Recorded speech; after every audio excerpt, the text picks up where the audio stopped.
হ্যাঁ, ঘড়িতে বাজে হচ্ছে এখন 10টা 10। আমি এই মুহূর্তে আছি বৃন্দাবনে।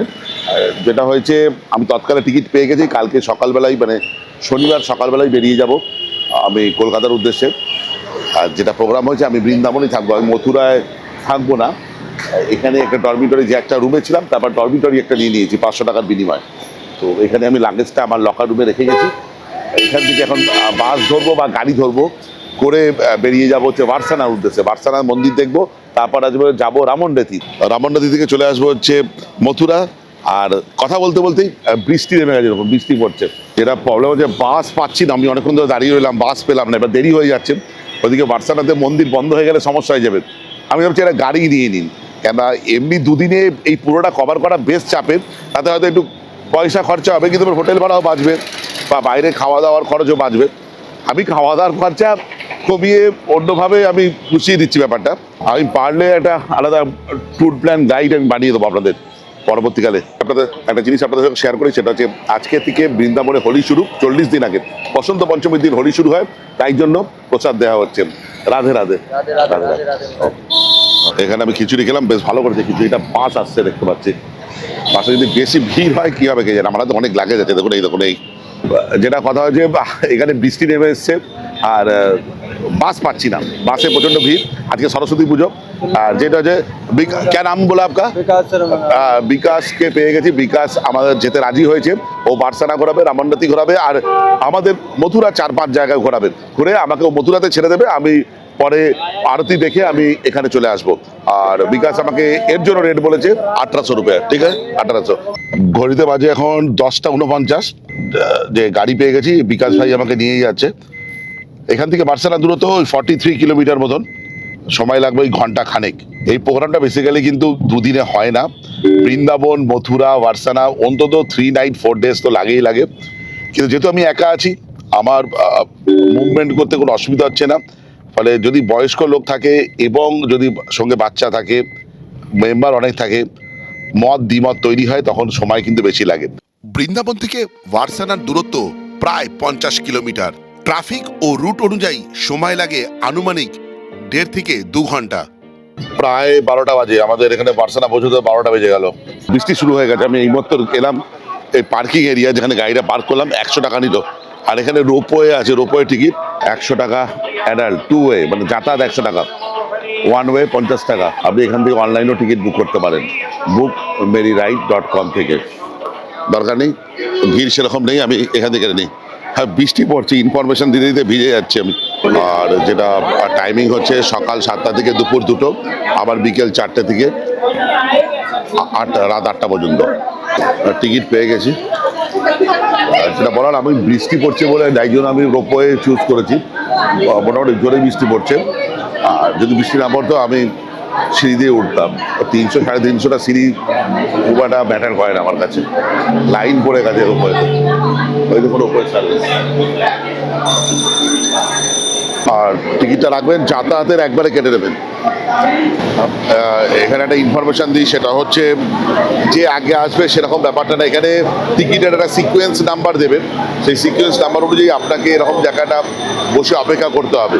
তারপর মাইকে অ্যানাউন্সিং করবে আপনার সিকোয়েন্স নাম্বার, সেই অনুযায়ী আপনাকে লাইন দিতে হবে। এটাই হচ্ছে এখানকার নিয়ম। ভিড়টা দেখুন, এই দেখুন। তবু অনেকে বলছে ভিড় এখানে তেমন কিছুই না। তবে আজকে হচ্ছে বসন্ত পঞ্চমী, মানে এখান থেকে হোলি খেলা শুরু হচ্ছে, আর 40 দিন চলবে। অবশেষে আমার সিকোয়েন্স অনুযায়ী আমার সময় এসে যায়, আর আমিও চটপট উঠে পড়ি রোপওয়েতে। চলন্ত রোপওয়ে যত এগোতে লাগলো, তত পাহাড়ের গায়ে ভেসে উঠল বার্সানার রাধারানীর মন্দির। যেহেতু রোপওয়ে থেকে নামলাম, রোপওয়ে রাস্তায় কিন্তু জুতো রাখার জায়গা আছে, জুতো ওখানে খুলে দিতে হবে।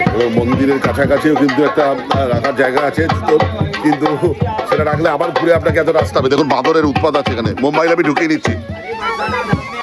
বার্সানা বিখ্যাত রাধারানীর জন্মস্থান হিসেবে এই মন্দিরটি ব্রজ অঞ্চলের প্রধান তীর্থস্থান। প্রাচীন গাথা অনুযায়ী এই মন্দিরের বয়স প্রায় 5000 বছর। মন্দিরটি ভানুগড় পাহাড়ের শীর্ষে প্রতিষ্ঠিত, যার উচ্চতা প্রায় 250 মিটার। এই পাহাড়ের নাম রাধার পিতা বৃষভানু মহারাজ থেকেই এসেছে। পরবর্তীতে মন্দিরটি ধ্বংস হয়ে যায়। পরে ১৬৭৫ খ্রিস্টাব্দে রাজা বীর সিংহদেব নতুন করে মন্দির নির্মাণ করেন এবং নারায়ণ ভাট ও রাজা টোডর মলের সহযোগিতায় বর্তমান কাঠামো গড়ে ওঠে। মন্দিরে লাল বেলে পাথর এবং সাদা পাথর ব্যবহার করে নির্মিত। মন্দিরের মূল মূর্তি রাধা ও কৃষ্ণকে শ্রী লাডলি লাল রূপে প্রদর্শিত করে, যা ভক্তদের কাছে রাধা কৃষ্ণের চিরন্তন প্রেম ও ভক্তির প্রতীক।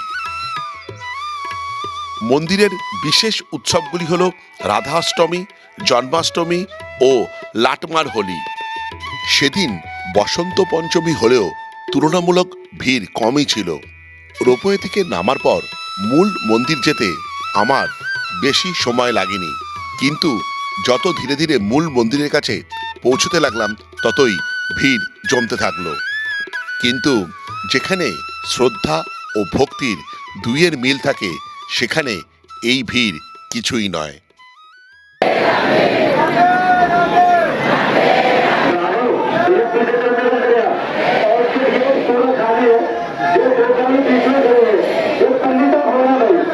খুব সুন্দর দর্শন করছি রাধারানী, মন ভরে গেল। সত্যি দেখতে পেয়েছি, কিন্তু আমার মোবাইলের জন্য একদম পরিষ্কার দেখতে পেয়েছি। দর্শন হয়েছে রাধারানী। রাধে রাধে রাধে রাধে। দর্শন হয়ে গেল। আমি নিচে নেমে এসে রোপওয়ে করে 2:20 বেজে গেল। যেটা বলার আরটু সময় কম লাগতো, তার কারণ ওই বৃষ্টি পড়ছিল বলে একটু রাশ হয়ে গেছিল। টাইমিং খুব ইম্পর্টেন্ট এখানে, কিন্তু মাঝে দর্শন বন্ধ থাকে কিন্তু 2টোর পর, এটা খেয়াল রাখবেন।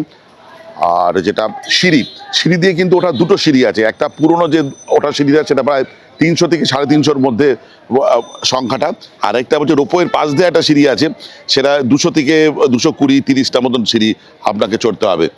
আচ্ছা, এবার আমরা যাব হচ্ছে রমন রেতি, যেটা এখান থেকে প্রায় 55 থেকে 60 কিলোমিটার। 2:15 বাজে। দেখুন, আমরা এখন বার্সানা থেকে রমন রেতির দিকে যাচ্ছি, মানে মথুরার দিকে যাচ্ছি। যাওয়ার যে রাস্তাটা, এখানে প্রচুর হোটেল আছে, প্রচুর। বার্সানাতে যদি বার্সানাতে থাকতে চান, এখানেও প্রচুর হোটেল আছে। একটা দেখতে পাচ্ছি, দেখুন 9664264308 বৃন্দা নিবাস, এখানে রুমস পাবেন। আর দেখুন এখানেও কয়েকটা দেখাচ্ছি আপনাদের যেতে যেতে, যেটা আমি নামছি না। দেখুন এই দেখুন AC room, Gopalji guest house, 9389994520 আরে আইস্তা তোরা আইস্তা তোরা। আচ্ছা দেখুন, এখানেও এসি রুম পাবেন। এই যে গিরিজা রেসিডেন্সি, থোড়া এক মিনিট 9368205492, এখানেও পেয়ে যাবেন। একটা ত্রিবেণী হোটেল, দেখুন এখানেও পেয়ে যাবেন থাকার জায়গা।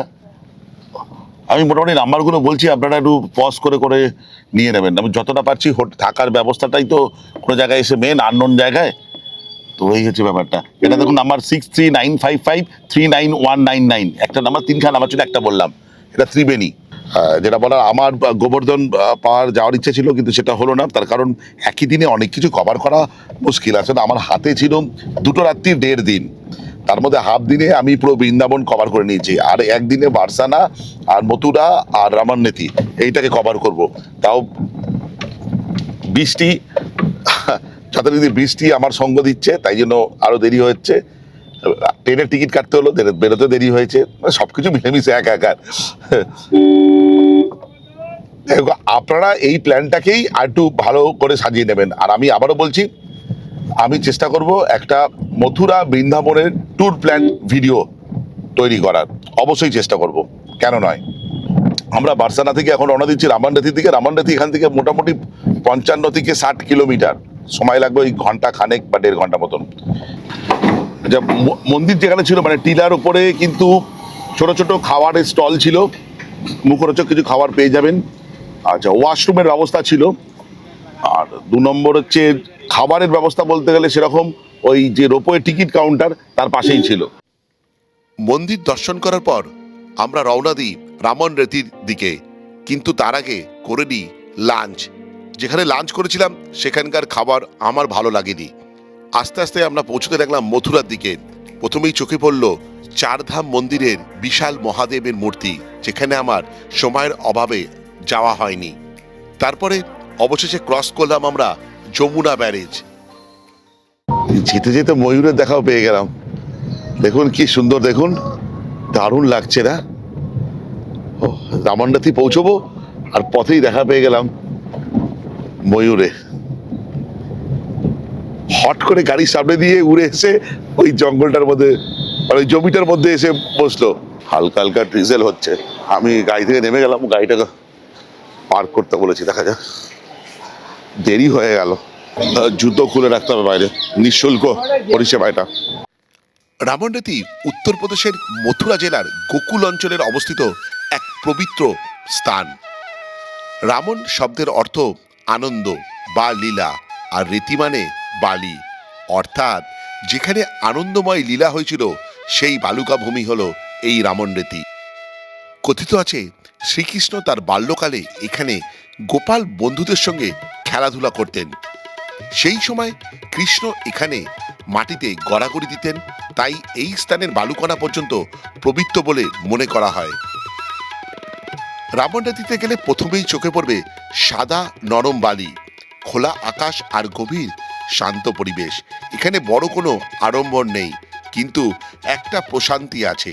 অনেক ভক্ত খালি পায়ে বালির ওপর হাঁটেন, কেউ ধ্যান করেন, কেউ জপ নাম করেন। মথুরা শহর থেকে এই স্থানের দূরত্ব 15 কিলোমিটার। অটো বা টোটোতে খুব সহজেই আপনারা এখানে পৌঁছতে পারবেন। আর রামনরেতির মুখ থেকে বেরিয়েই তার ঠিক অপোজিটে দেখুন, এই দেখুন প্রচুর হরিণ। দেখুন শুধু হরিণ, এইটাকে কি বলে, কৃষ্ণসার হরিণ মনে হয়, এই লম্বা লম্বা সিংওয়ালা। শ্রীকৃষ্ণের বাল্যলীলার সময় বনাঞ্চলে হরিণ, গরু, ময়ূর মুক্তভাবে ঘুরে বেড়াতো। কৃষ্ণ প্রকৃতিপ্রেমী ছিলেন, তাই ব্রজে হরিণকে ভয়হীন ও পবিত্র প্রাণী হিসেবে দেখা হয়। এই কারণে ভক্তদের কাছে রামনরেতির হরিণ শুধু প্রাণী নয়, লীলার স্মৃতিচিহ্ন। এই কারণে এখানে সংরক্ষিতভাবে হরিণ পালন করা হয়। ফিরে যাই, এখনো মন্দির দেখা বাকি আছে আমাদের। আমরা এখন ক্রস করছি গোকুল ব্যারেজ, যেটা যমুনা নদীর ওপরে। देखो, इसको मत देखो। देखो देखो मैंने आपके साथ देखो, अब तो देर हो गया ना। मैं छोड़ दूंगा मेरा वहाँ पे। मेरे पास रिकॉर्डिंग ऑलरेडी है। मैं आपको वहाँ पे छोड़ दूंगा नहीं, मुझे जन्मभूमि मुझे पे। मुझे अब तो मैं অবশেষে আমার সঙ্গে সেটাই ঘটলো যেটা ম্যাক্সিমাম লোকের সঙ্গে ট্যুর করতে গেলে হয়। সেই ড্রাইভার ভাই আমার সঙ্গে ঝামেলা জুড়ে দিল যে মথুরার যে 3টে স্থান আমাকে দেখানোর কথা ছিল সে দেখাতে পারবে না। ইনফ্যাক্ট আমাকে ভুল ইনফরমেশনও দিয়েছিল যে মন্দির বন্ধ হয়ে যাবে বলে। তাই জন্য এই ড্রাইভার ভাইয়ের নাম্বার আমি ভিডিওতে আপনাদের সঙ্গে শেয়ার করলাম না। আমার গাড়িটা আমাকে নামিয়ে দিল, অনেক আগে নামিয়ে দিয়েছে। দ্বারকাধীশ মন্দিরে আমি আগে যাচ্ছি, কৃষ্ণ জন্মভূমিতে পরে যাব। তার কারণ দ্বারকাধীশ মন্দির সন্ধ্যে 7:30টার সময় বন্ধ হয়ে যায়, আর জন্মভূমি মন্দির 8:30 থেকে 15টার দিকে বন্ধ হয়, কেউ কেউ বলো 9টার দিকে। আর এই পথেই হচ্ছে আপনার যমুনা আরতি যাওয়ার যে হয় বাঙালি ঘাট, সেটা এই পথেই পড়বে। দ্বারকাধীশ মন্দিরটি প্রায় 200 বছরের পুরনো। মন্দিরের মূল বিগ্রহ হল শ্রী দ্বারকাধীশ, অর্থাৎ শ্রীকৃষ্ণ সঙ্গে রাধারানী। দ্বারকাধীশ মন্দিরের স্থাপত্যে আপনি রাজস্থানী ও মারাঠা ঘরানার প্রভাব লক্ষ্য করতে পারবেন। মন্দিরের দর্শন সময়সূচি হল সকাল 6:30 থেকে সকাল 10:30, বিকেল 4টে থেকে সন্ধে 4:30। এখন আমি যাচ্ছি বিশ্রাম ঘাটের দিকে। দ্বারকাধীশ মন্দির থেকে প্রায় 8, 10, 12টা দোকান ছাড়লেই হচ্ছে বিশ্রাম ঘাট, মানে যেখানে হচ্ছে সন্ধ্যেবেলার আরতি হয় যমুনা ঘাটে। আর এই আরতির টাইমটা হচ্ছে সেই মুহূর্তে এই দ্বারকাধীশ মন্দিরের দুয়ার মানে দরজা বন্ধ হয়ে যায়, তারপরেই হচ্ছে এখানে আরতি শুরু হয়। বিশ্রাম ঘাট এদিকে পৌঁছে দেখি সন্ধ্যা আরতির তোড়জোড় চলছে। এখানে সন্ধ্যা আরতির সময় সন্ধ্যা 6টা থেকে 7টার মধ্যে, তবে ঋতুভেদে এ সময় বদলাতে পারে। এরপর পুরোহিতরা সারিবদ্ধভাবে দাঁড়িয়ে শঙ্খধ্বনি দেন, প্রদীপ তুলে যমুনা মায়ের আরতি করেন। ভক্তরা একসঙ্গে হরে কৃষ্ণ বা যমুনা মাইকি জয়ধ্বনি দেন। আরতি শেষ হওয়ার পর আমি রওনা দিই শ্রীকৃষ্ণ জন্মভূমি মন্দিরের দিকে। আমার আরতি দেখা হয়ে গেছে, আমি একটু আগে বেরিয়ে যাচ্ছি, আমাদের জন্মভূমিতে যেতে হবে। ঘড়িতে বাজে 7:30। আমি কৃষ্ণ জন্মভূমি প্রধান মন্দির আছে মথুরা, সেই মন্দিরের দিকে অগ্রসর হচ্ছি। আর এই রাস্তা দিয়ে হাঁটছি, দেখুন প্রচুর দোকান।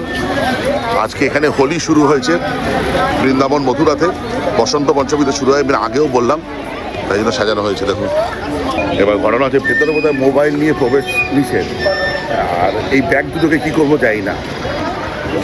মন্দিরে প্রবেশ করার আগেই ছিল ক্লক রুম, যেখানে আমি আমার লাগেজ এবং মোবাইল রেখে গিয়েছিলাম। ঘড়িতে এখন বাজে 8:30। আমি জন্মভূমি, শ্রীকৃষ্ণের জন্মভূমি যে মন্দির আছে সেই মন্দির থেকে দেখে বেরোলাম।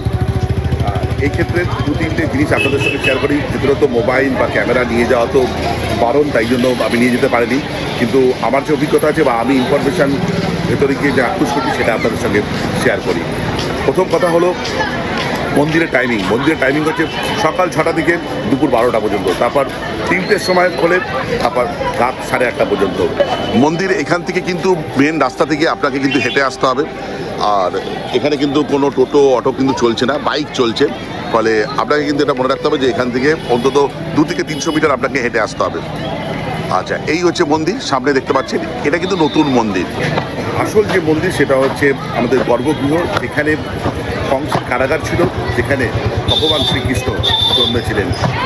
সেটা দেখতে বেশ আমার মানে কী বলবো, নিজেকে ভাগ্যবান মনে হয়েছে সেখানে গিয়ে, সেটা ব্যাপারটাই অন্যরকম। আর এই পুরো মন্দির চত্বরটা, পরিসরটা অনেক বড়, একটু সময় লাগবে। যেখানে কারাগার আছে, আরেকটা জায়গায় নতুন মন্দির বিল্ড আপ হয়েছে বা নতুন মন্দির তৈরি করেছে। নতুন মন্দিরের ভেতরে বড় হলঘর আছে, এবং হলঘরে 4 জায়গা থেকে 5 জায়গায় মন্দির আছে। সেই মন্দিরের এক জায়গা আছে প্রভু শ্রীরাম, সীতা এবং লক্ষ্মণ, তার ঠিক উল্টো দিকে আছে হনুমানজি, একদিকে আছে মহাদেবজির ভারত শিবলিঙ্গ, তার ঠিক উল্টো দিকে আছে মাতা দুর্গা, আরেক মন্দিরে আছে জগন্নাথ দেব, বলরাম এবং সুভদ্রা। মন্দির কম্পাউন্ডেই কিন্তু আপনি পানীয় জলের ব্যবস্থা পেয়ে যাবেন, এবং আপনার জুতো সেখানে খুলতে পারবেন নিঃশুল্ক, কোনো অসুবিধা হবে না। বাইরে জুতো খোলার কোনো দরকার নেই, বাইরে থেকে পুজোর জন্য যে ডালি নিয়ে নেবেন এবং ভেতরে গিয়ে জুতো খুলবেন। এখানে আসার পর মনে হচ্ছে জীবন যেন ধন্য হয়ে গেল। এই ব্লগটা এখানেই শেষ করি। আমার এইবারের মথুরা বৃন্দাবন ট্যুর শেষ হলো এখানে।